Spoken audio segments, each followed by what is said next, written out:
So many wonderful things about the episode Beware the Gray Ghost, and I'm going to tell you all about it right now.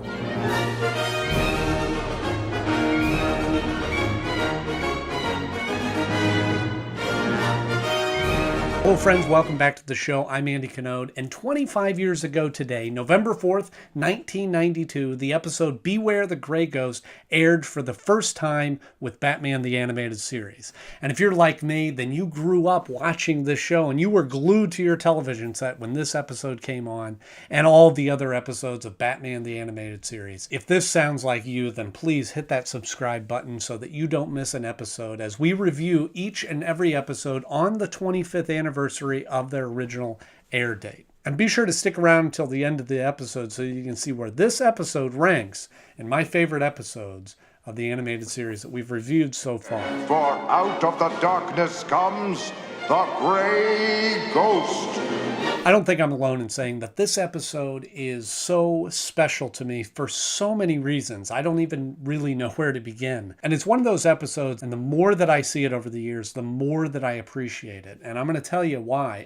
Bedtime right after Gray Ghost. Okay, Bruce? But before we get into all that, I need to give you the 45-second rundown of the episode.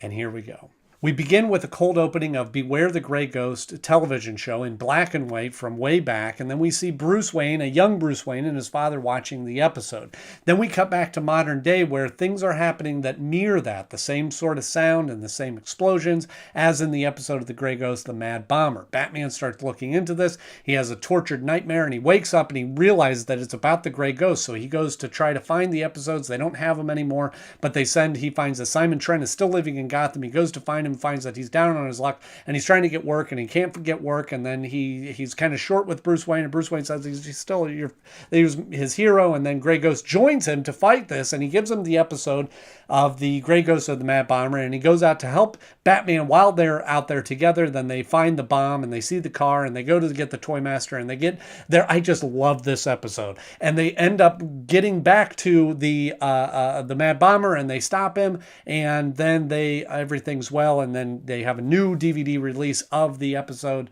The Gray Ghost, of the series The Gray Ghost, and Batman goes there and he lets him know through a secret that he knew who he was.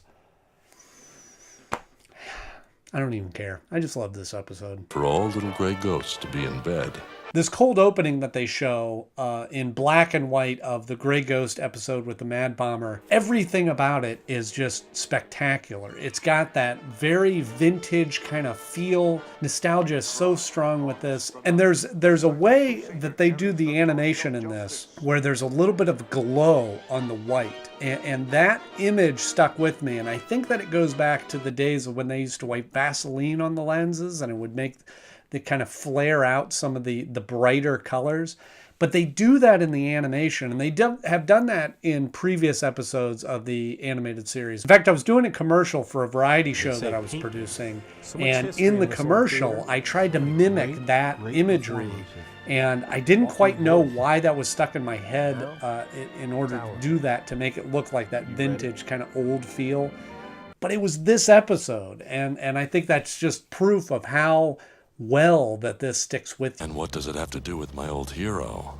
Even when I was a kid watching this, I put myself into the shoes of the young Bruce Wayne watching The Gray Ghost, or in my situation, watching Batman. And this show itself, this YouTube show here that I'm doing now, is a slice of that, of being able to go back and relive a bit of my childhood and share with you my memories and thoughts and feelings that I had watching that show when I was a kid. And the shot of adult Batman sitting at Wayne Manor rewatching the episodes is very similar to how I feel now watching the episodes. Although I don't have a butler delivering popcorn to me, it's the same sort of feeling of reliving that nostalgic feeling of being a kid and having a hero living vicariously through his adventures and mysteries that he's solving. I think hits closer to me now as I've gotten older.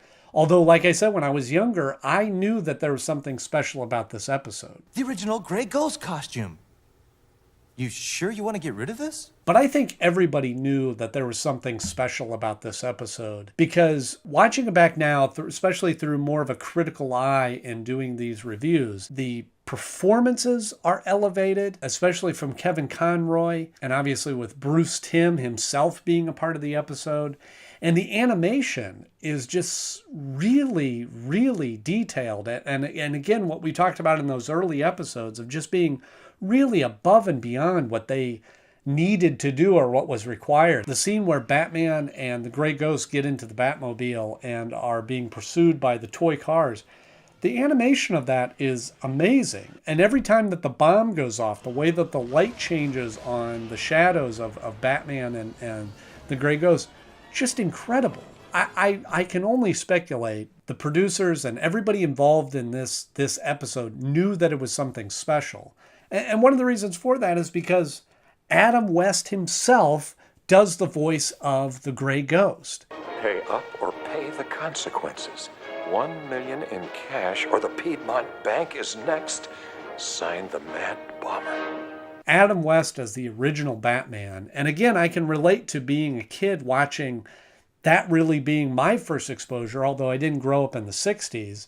But being able to watch those on VHS tape that my uncle taped for me, that was really my first exposure of a real person playing Batman. I knew of the comic books and the cartoons and that, but that was my first human person that was playing Batman was Adam West. So I think I can share in that to identify with where a lot of the producers and writers were, is that was their Batman, was Adam West. What are you talking about? I'm just an actor. The Gray Ghost was a part I played. And truly playing kind of his story of Batman, what little that I knew of Adam West at the time, and have since read some of his books and that and learned more of it, is that this story of the actor Simon Trent being typecast as the Gray Ghost and now being an older man and still trying to act and still trying to pay his rent and not being able to because he's always being typecast or everybody sees him as the Gray Ghost, was very similar to Adam West's story. I can do other parts. I'm an actor. I know, Si. Hey, we've been through this before. Something will come up. Just hang in there, okay? And I think because of that, some of those moments where Simon Trent is dealing with that disappointment and his frustration towards Batman, when Batman's trying to bring him in to be a part of this, solving this crime, hits really close to home, just because I know that was something that Adam West actually dealt with. And I have to say, watching it today was even a little bit even more impactful because of the recent passing of Adam West. And it's episodes like these, and obviously the original Batman show itself, that is the beauty of acting and the beauty of creating something like that, is that there's still people like me and millions of other people out there, fans, that are still talking about it and that are still connecting with it. Well, old friend, you paid the rent for the last time. And the scene where the Gray Ghost comes back to the Batcave with Batman, and then Batman takes him into a room and... As a kid, I used to watch you with my father. The Gray Ghost was my hero. So it wasn't all for nothing. That scene still gave me chills. That tribute paid to his hero and being able to show it to him in person. And then at the end, when he repeats that same line as kind of a wink to Simon Trent. You know, as a kid, I used to watch you with my father. The Gray Ghost was my hero. Really? And he still is. And even putting all of that aside, the episode itself, the story and the writing in the episode is really good on its own. The mystery of these bombs happening in Gotham and nobody knows how it's happening or where it's coming from or what's causing this, and the little notes that are coming along the way is a great mystery. And then to find out that it's somebody mimicking a villain in the Gray Ghost. And then it even gets thicker when Batman finds Simon Trent's fingerprints on the cars. Your prints are on this car. You had the only copy of the show. The Mad Bomber followed the show step by step. But I'm not the Mad Bomber, Batman. I'm not. I sold my Grey Ghost cars months ago to pay for my... No, it can't be him. And then the twist of that it was the character that they introduced briefly in the beginning, the toy collector, that's also Bruce Timm, the producer. It can earn millions. Millions for the little old toy collector. Me. Is a great twist in the mystery of keeping you guessing along the way. You can really get lost in the nostalgia of this episode. It's a great story and a great mystery just on its own. I used to admire what the Grey Ghost stood for. I'm not the Grey Ghost. I can see that now. So when it comes time to rank this, I'm sure that you can tell from my excitement in this that this is one of my favorite episodes. And truly, when I made the decision to do this show here on the YouTube channel, this was the first episode that I thought about was, I can't wait to do Beware the Grey Ghost.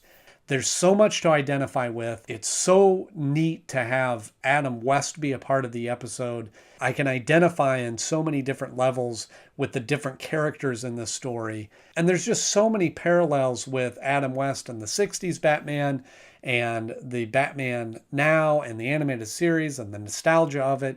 Just all those things that kind of mesh together to make this truly almost a perfect episode. And when I think of Batman the animated series, this honestly is the first one that comes to mind. So this episode falls in the new #1 spot of my favorite episodes of the animated series so far. I have often said, without doing this episode by episode ranking, that this is my favorite episode. And I feel the need to make a disclaimer that I'm not just putting this arbitrarily at the #1 slot. And I hope I justified enough to you why I believe that this is the best episode that we've seen so far.